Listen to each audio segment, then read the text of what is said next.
Viewers अस्सलाम वालेकुम। आज इस सोसाइटल इशू के बारे में मैं बात करूंगा। मॉरलेस हम सारे ही इसमें मुब्तला हैं। वो है सोशल मीडिया के ऊपर एक दूसरे की पगड़ियाँ उछालना, दूसरों की तज़हीक करना, इशारों के नायों में और खुल्लम खुल्ला एक दूसरे पर फप्तियाँ कसना। पाकिस्तान के सारे माशरे में, इनफैक्ट बरसगीर पाक व हिंद में ये बीमारी काफ़ी कॉमन हो चुकी है। मैं आपके साथ एक छोटा सा वाक़या शेयर करता हूँ कि 1973 के राउंड अबाउट फ्रांस के किसी शहर में एक तुर्क उधेड़ उम्र आदमी रहते थे जिनका नाम इब्राहिम था। उनकी एज अराउंड 50 ईयर्स थी उस वक्त, और उनकी बिल्डिंग में एक यहूदी ख़ानदान भी आबाद था। इब्राहिम साहब की छोटी सी करियाना की दुकान थी, और उस यहूदी फैमिली का एक 7 साल का बच्चा जिसका नाम जाद था, वो अक्सर वहाँ से अपनी डेली लाइफ की चीज़ें लेने आता और साथ एक चॉकलेट भी चोरी करके ले जाता। वो ये समझता कि इब्राहिम साहब किसी और काम में मसरूफ़ हैं या कुछ पढ़ रहे हैं और उन्हें नहीं पता चलता।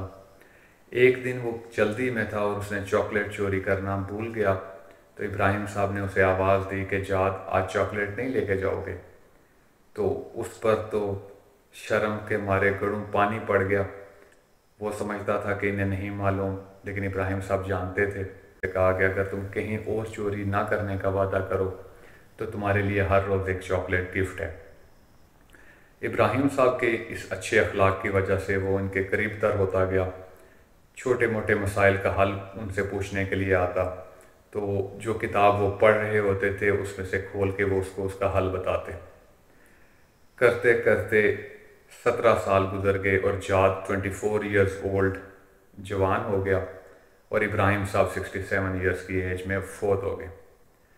तो इब्राहिम साहब की वफ़ात के बाद जाद को एक संदूकची गिफ्ट मिली कि इब्राहिम साहब उसके लिए छोड़ के गए हैं। तो उसने खोल के देखा तो उसमें वही किताब थी जो वो अक्सर पढ़ा करते थे। एक बार जाद किसी मसले में उलझ गया, तो उसने किताब खोली, तो वो अरेबिक में थी, वो पढ़ नहीं सकता था। वो अपने एक ट्यूनिस के रहने वाले दोस्त के पास गया और उसे कहा कि यार, मैं किसी प्रॉब्लम में फंस गया हूँ, इस किताब में से मेरे एक अंकल थे, वो मुझे हल बताया करते थे, तो काइंडली मुझे हेल्प आउट करो। तो उस ट्यूनिस वाले दोस्त ने उसको पढ़ के जो भी उसका प्रॉब्लम था उसका सलूशन उसे बताया, और साथ उसे कहा कि ये हम मुसलमानों की किताब है, कुरान। तो जाद, जो ऑलरेडी इब्राहिम साहब के अखलाक से मुतासर हो चुका था बचपन से ही, उसने कलमा पढ़ा और वो मुसलमान हो गया। जाद ने मुसलमान होने के बाद कुरान की तालीम हासिल करना शुरू की। कुरान पढ़ने के बाद फ़्रांस में अराउंड 6000 लोगों ने जाद के हाथ पे इस्लाम कबूल किया।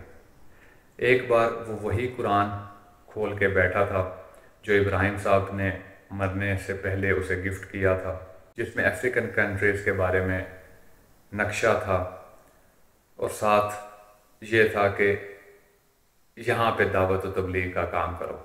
जाद अपनी फ़्रांस की लाइफ को खैराबाद करके अफ्रीका चले गए। जाद का पूरा नाम मुसलमान होने के बाद जादुल कुरानी था।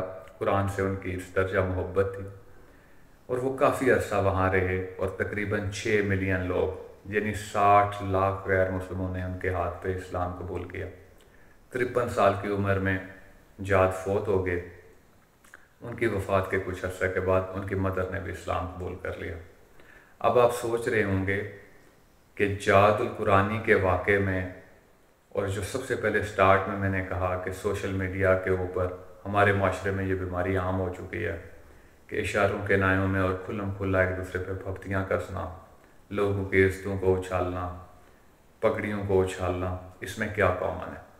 तो इसमें यह कॉमन है कि इब्राहिम साहब के अखलाक की वजह से एक नॉन मुस्लिम मुसलमान हुआ, और उसके हाथ पे 60 लाख से ज़ायद लोग मुसलमान हुए। तो ये अखलाक ही है जो हमें बुलंदियों तक ले जाता है, और ये बद अखलाकी ही है जो हमें पस्ती के गड्ढे तक ले जाती है। हमारे नबी करीम सल्लल्लाहु अलैहि वसल्लम मुकारमुल अखलाक थे, सबसे अच्छे अखलाक वाले थे। हदीस है कि तुम में से बेहतर वो है जिसके अखलाक अच्छे हों। तो हम अपना मुहासबा करें कि हम अखलाक के किस दर्जे पर हैं। अदम बर्दाश्त, बुग़्ज़, हसद इस दर्जा है कि जो बात हम किसी के सामने नहीं कह सकते, وہ سوشل میڈیا پر کہتے ہیں، اور کچھ باتیں تو ایسی ہوتی ہیں جو کسی کے سامنے کرنے والی بھی نہیں ہوتی کہ کسی کی دل آزاری نہ ہو، اور ہم ان کو پبلک میں کر رہے ہوتے ہیں۔ ذرا نہیں، پورا سوچئے۔ Thank you so much.